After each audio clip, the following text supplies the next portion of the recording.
Hey guys, in this video we're going to give you some really quick tips on how to install DITRA in a bathroom over a wood subfloor. Now here's the deal.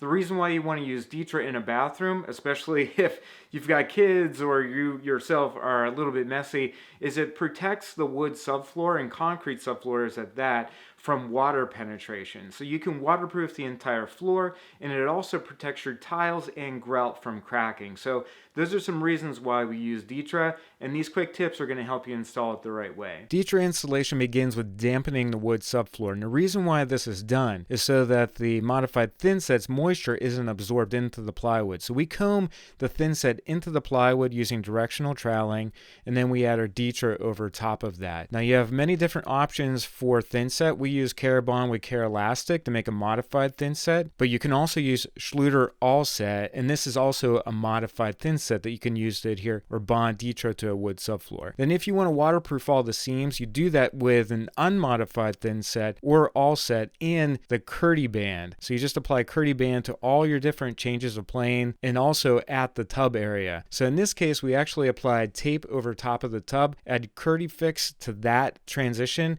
and then embedded our Curdy band over top of the Curdy Fix and unmodified thinset or Schluter All Set. Then you can use the rest of your thinset over top of the DITRA. You can either use unmodified or modified, but if you use modified, you got to let that sit overnight. Give us a thumbs up if you like the tips in this quick video. Now, if you are looking for a more detailed step-by-step tutorial, click right here. That'll take you over to our other video tutorial that'll walk you through how to install DITRA over a wood subfloor. It's awesome. It's much longer and way more detailed. So that's it. Thanks for watching this video, and let us know what you think about these quick tips, because if you like them, we'll be making more, and we'll link to the more detailed videos after we're done with the quick tip tutorial. Thanks so much. Take care.